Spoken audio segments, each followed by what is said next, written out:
আমাদের প্রিয় নবী হযরত মুহাম্মদ সাল্লাল্লাহু আলাইহি সাল্লাম বিড়ালের একটি গোপন বিষয়ে খুব ভালোভাবে জ্ঞাত ছিলেন। অবাক করার মতো বিষয় হলো বিড়াল যেমন বুদ্ধিমান তেমনি এদের মাঝে একটি রহস্য লুকিয়ে রয়েছে। মুহাম্মদ সাল্লাল্লাহু আলাইহি সাল্লাম একদা নিজের সৈন্যবাহিনীর সাথে নিয়ে যুদ্ধে যাচ্ছিলেন। তখন রাসূল সাল্লাল্লাহু আলাইহি সাল্লামের সামনে একটি বিড়াল চলে আসে এবং সেটি গর্ভবতী ছিল।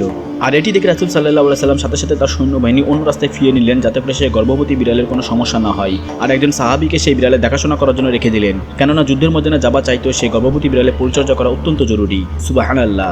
তারপর মহানবী সাল্লাল্লাহু আলাইহি সাল্লাম তার কাজ রেখে যখন বাড়ি ফিরছিলেন তখন সর্বপ্রথম যে রাস্তায় বিড়াল রেখে গিয়েছিলেন সেখানে পৌঁছান এবং পরক্ষণেই সেই বিড়ালকে তার সাথে করে নিয়ে যান। সেই বিড়ালের নাম রাসূল সাল্লাল্লাহু আলাইহি সাল্লাম মায়েজা রেখেছিলেন। তারপর বাকিটা জীবন সেই বিড়ালকে তার সাথে রেখে দেন।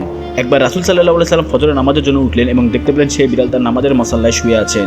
শোনা যায় রাসূল সাল্লাল্লাহু আলাইহি সাল্লাম বিড়ালের ঘুম না ভাঙানোর জন্য জায়নামাজের সেই অংশটি কেটে দিয়েছিলেন। আল্লাহু আকবার। একটি হাদিসে মহানবী সাল্লাল্লাহু আলাইহি সাল্লাম বিড়ালের উপর অত্যাচার করতে নিষেধ করেছেন। রাসূল সাল্লাল্লাহু আলাইহি সাল্লাম বললেন, একটি মহিলাকে শুধুমাত্র এই কারণে জাহান্নামের আগুন থেকে মুক্তি দেওয়া হবে কারণ উনি একটি বিড়ালকে পানি পান করিয়েছিলেন। বিড়ালের ব্যাপারে রাসূল সাল্লাল্লাহু আলাইহি সাল্লাম 1400 বছর আগেই বলে গিয়েছিলেন, যা আজ বিজ্ঞান বিভিন্ন যুক্তির মাধ্যমে তার সত্যতা প্রমাণ করতে পেরেছে।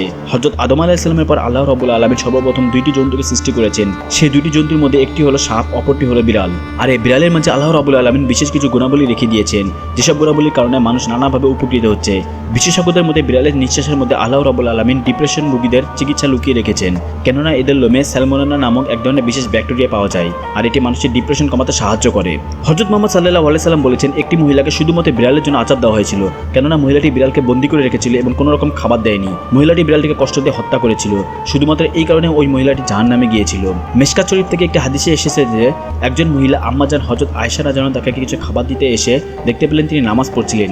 এই দৃশ্য দেখে খাবারগুলোকে তিনি সেখানেই রেখে যান। পরে সেখানে একটি বিড়াল আসে কিছু খাবার খেয়ে ফেলে। অতঃপর আম্মাজান আয়েশা রাদিয়াল্লাহু তাআলা আনহা সেই স্থান থেকে খাবার খেয়েছিলেন। তারপর তিনি বললেন, রাসূল সাল্লাল্লাহু আলাইহি সাল্লাম জানিয়েছেন বিড়াল নাজায়েজ বা অপবিত্র কোনো প্রাণী নয়। তিনি আরও বলেছিলেন, আমি রাসূল সাল্লাল্লাহু আলাইহি সাল্লামকে বিড়ালের খাওয়া পানি থেকে ওযু করতে দেখেছি। বিশেষজ্ঞরা বলেন বিড়ালের ঘুমের আওয়াজের ফ্রিকোয়েন্সি 20 থেকে 40 হার্জের মধ্যে। এই আওয়াজ একজন মানুষের শরীরের জন্য খুব উপকারী বলে প্রমাণিত।